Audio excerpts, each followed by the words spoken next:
Now, last week I did so well asking what we'd done the week before that I'm going to do it again. So what was the key word in last week's service? Actually, I'm going to give you a point for that one. It wasn't the one I was thinking of. But yes, shepherd did feature very strongly. You're quite right there, yes. That was the one I was thinking of, John. Thank you, yes. We were talking about compassion and about Jesus having compassion on the people because they were like sheep without a shepherd. And we saw how compassion means to suffer with, the two parts of the word from Latin coming together to make the word compassion, to suffer with. And therefore it's a much stronger idea than the idea of simply having pity for.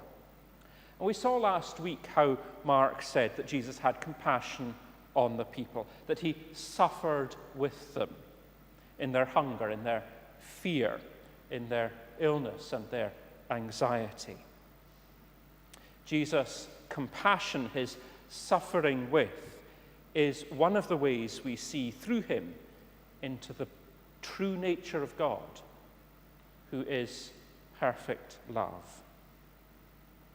We're continuing our exploration of Mark chapter 6 today, and in fact we'll be concluding our look at that chapter of the Gospel. And as we will hear very shortly, it contains two very famous stories. You may remember there was a gap in last week's reading. This is the bit that plugs that gap. And these two stories show very clearly Jesus' compassion. But they also take us deep into the question of the miraculous. We'll approach these two stories by hearing one from 2 Kings, from the Old Testament, about Elisha, about one of the prophets. And this story will hopefully set up our hearing of the other two from the Gospel and may help us to start thinking about them, because there are distinct resonances between our Old Testament reading and at least part of our Gospel reading. I think we need to begin with a brief history of biblical miracles. In fact, that will be most of the sermon today. I'm defining miracles as supernatural acts attributed to people. There are lots of stories, of course, about events attributed directly to the action or to the intervention of God, such as, especially in the Old Testament, pregnancies in old age and giving victory to Israel's armies. But for our purposes today, these do not fit the definition of miracles.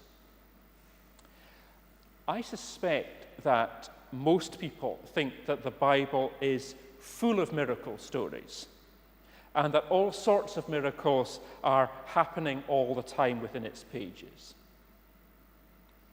Not so. Miracles only enter the biblical narrative with Moses. The first miracles attributed to him are related to his efforts to persuade the Pharaoh to release the Hebrew slaves. So initially, he turned his stick into a snake and back again. He made his hand leprous and then healthy again. He turned the Nile into blood, and he caused a plague of frogs. But the Egyptian court magicians replicated all of these things. They did exactly what Moses had done. So Moses upped the ante with further plagues till eventually the final one, the plague of death for all firstborn creatures, broke Pharaoh's will. So the first biblical miracles are tricks which others could replicate, followed by increasingly harmful events performed in the service of one tribe to the severe detriment of their captors. And I suspect not many people really realize that. Moses, of course, wasn't done with miracles at that stage. He's credited with parting the Red Sea and with providing manna, though whether that one strictly fits our definition is debatable. Both of these stories are probably mythological retellings of more naturally explicable events. But they're important for us because they introduce two of the persistent genres of miracle which occur and recur in the Bible. Miracles of power over nature, especially bodies of water, and miracles of expanding food supply. I would like to suggest that the purpose of these stories is not to relate history.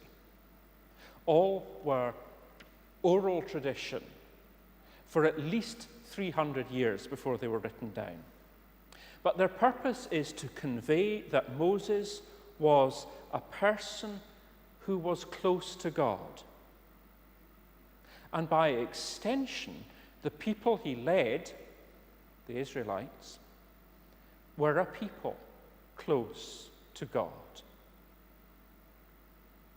So these are legends told to emphasize a special bond with the divine. As I mentioned last week, this special closeness to God is passed on to a successor. In Moses' case, that person is Joshua.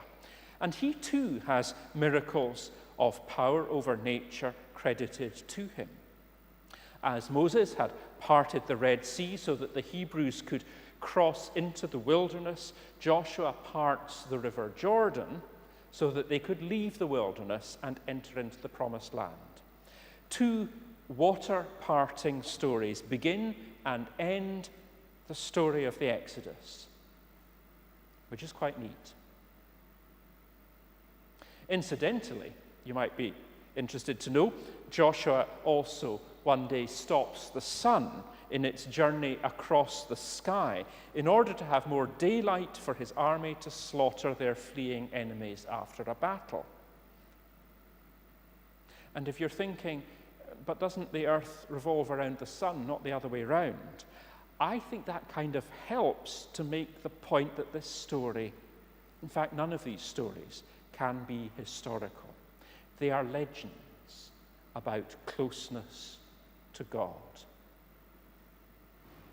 And then there are no more miracles in the Bible for about 400 years. They come back.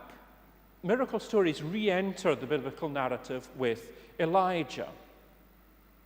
It's no accident that he is considered the parent of prophecy, as Moses was the parent of the law. Together they are the two greatest Old Testament figures. Just like with Moses and Joshua, the Elijah miracle stories stretch over to his successor, Elisha. The two major genres of miracles already established also occur in the Elijah narrative. He controls nature, stopping rain, initiating spontaneous combustion, parting the Jordan with a sweep of his cloak. And he multiplies food supplies. During a famine, a widow's oil jar and flour jar never become empty, no matter how much she uses. But we also get a new kind of miracle. Elijah raises the son of the widow from the dead. That's the first raising from the dead story that appears in the Bible.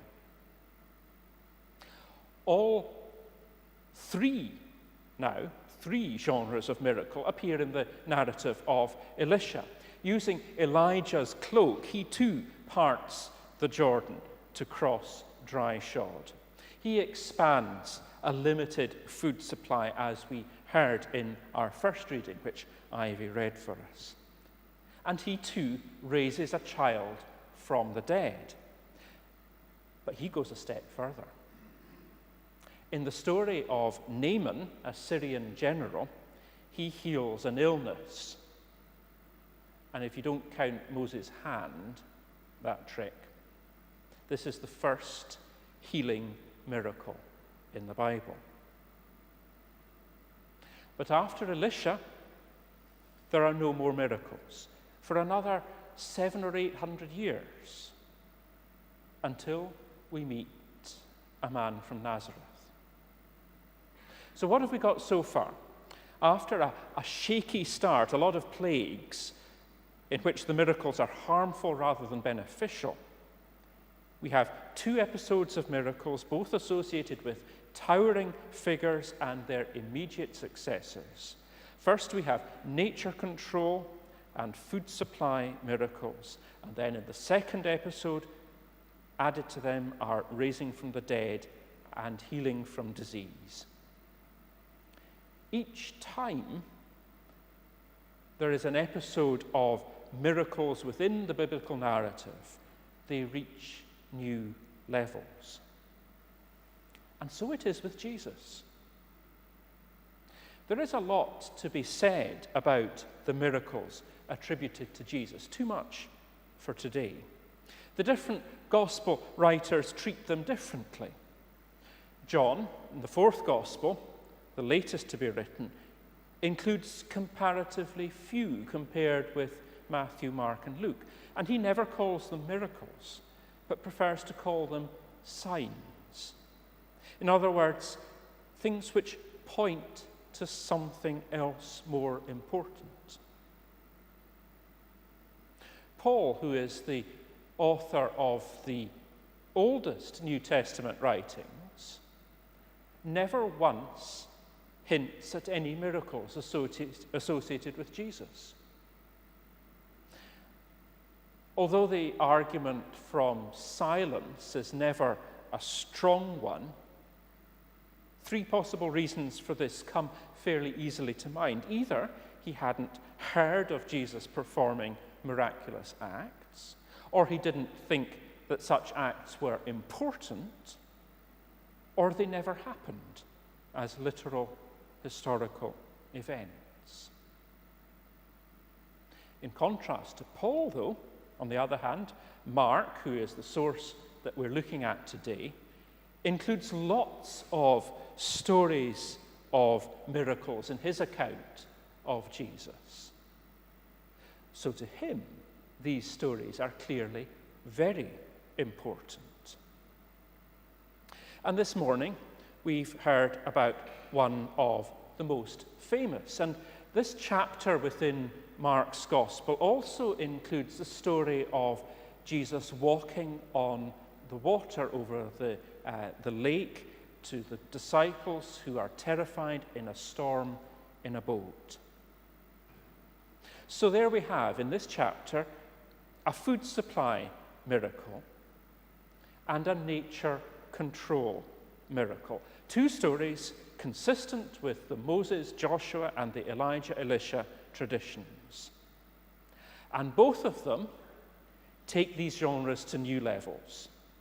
Not since the manna in the desert have so many been fed all at once. And in that older story, there was enough manna, while in this, many are fed from a clearly very inadequate quantity of food.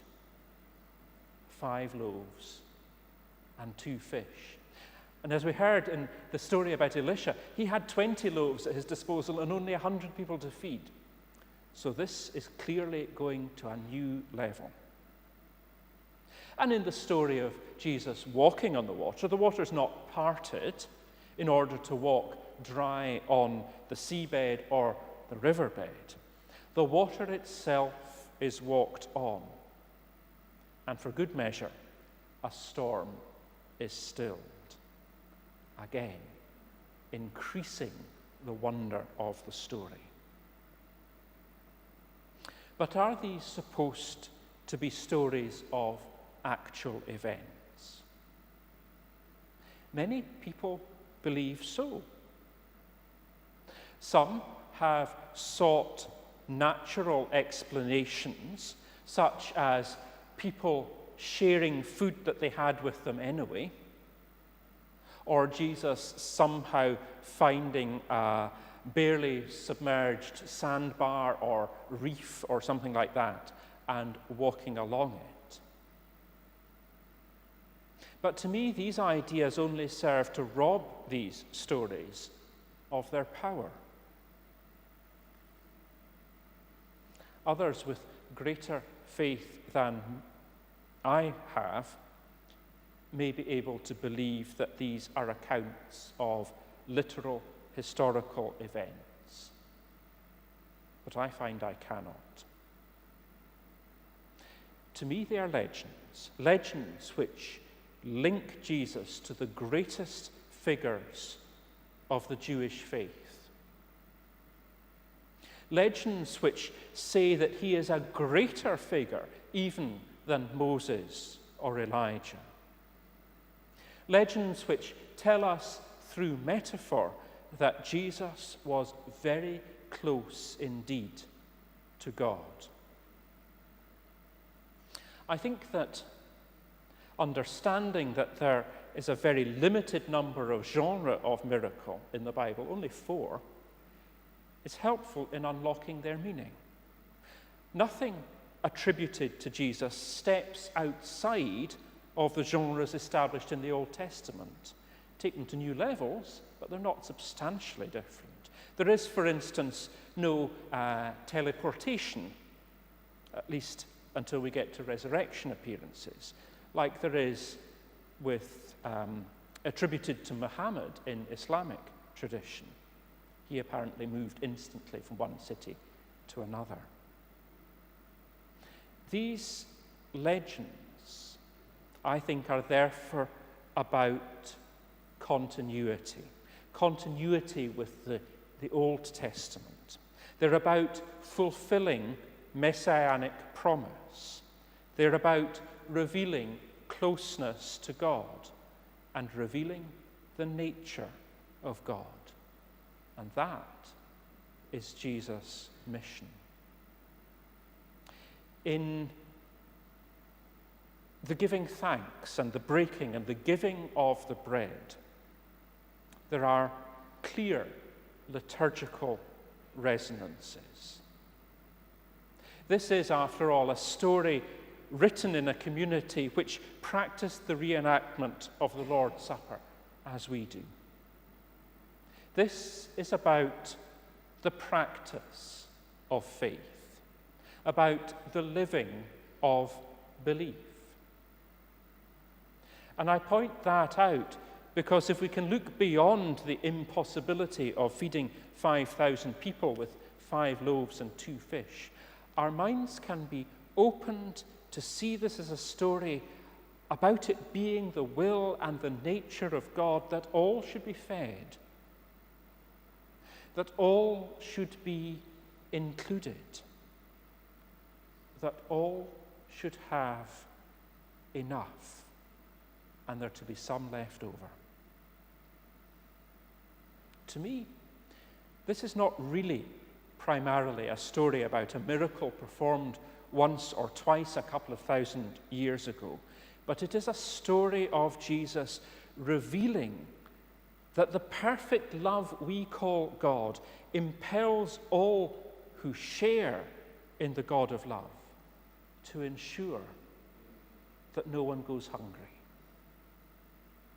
God is love, and love is not love if some are excluded and some are left to starve. And later on, on the lake, almost hidden within the text, it is the disciples crying out in fear to Jesus, the embodiment of divine love, which lead us to see that it is the nature and the will of God, that in all our fears and troubles, we are surrounded with love. And in that love, we find strength and calm. So to me, rather than this being a story of defying gravity or interfering with the weather, this is a story of invitation. An invitation to put our trust in the God of love, shown to us most clearly in Christ Jesus. An invitation to reach out from our fears to the one who can give us security within divine love. Amen.